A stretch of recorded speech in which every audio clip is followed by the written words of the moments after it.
Putin News Now. The former ambassador says Putin is probably not finished with Prigozhin just yet.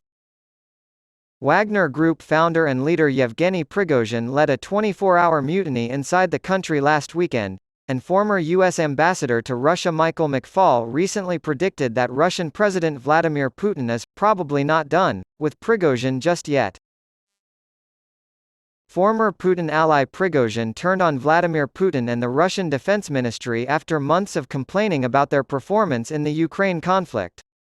Since the conflict in Ukraine began in February, the Wagner Group has been assisting Russian forces with military operations, but Prigozhin has recently spoken out against the shortcomings of the Russian Defense Ministry.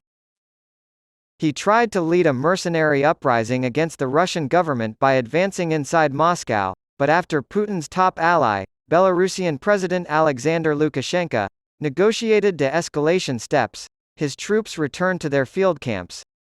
McFaul argued in a Journal of Democracy opinion piece published in June that the conflict between Putin and Prigozhin is far from over, despite the fact that the mutiny had ended and Wagner forces had returned to their field camps rather than advancing inside Russia. Putin and Prigozhin standoff has been temporarily halted, but it is far from over. Putin is likely not finished with Prigozhin yet, given his history of exacting revenge against alleged traitors, including those living in exile abroad, the assassination of Sergei Litvinenko in London and the attempted assassinations of Sergei Skripal in Salisbury, UK, and Alexander Poteyev in Miami. The mysterious death of Prigozhin, the former ambassador argued, would send a strong message to other would-be coup plotters. While McFaul is correct that Putin's regime is not crumbling and he still has control of Russia, the mutiny has weakened Putin's image as an all-powerful leader.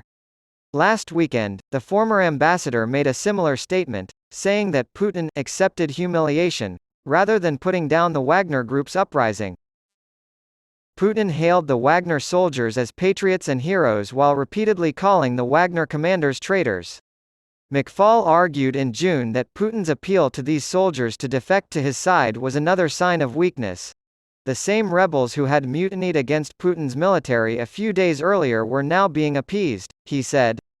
Putin's public messaging eerily mirrored what Prigozhin's messaging days earlier had attempted to do with Russian conventional forces: split the generals from the privates by labeling the commanders as criminals. Experts agree that the Wagner Group's rebellion exposed cracks in Russian military leadership and the Kremlin when Prigozhin challenged Putin directly. According to a report by the Russian-owned news site TASS, Putin said on Tuesday that Russia prevented a civil war from breaking out and praised the actions of law enforcement agencies, saying that they saved our homeland from turmoil and actually stopped civil war. The Russian president praised law enforcement, saying, "You have protected constitutional order, the lives, the security, and the freedom of our citizens. You kept our country peaceful and prevented civil war.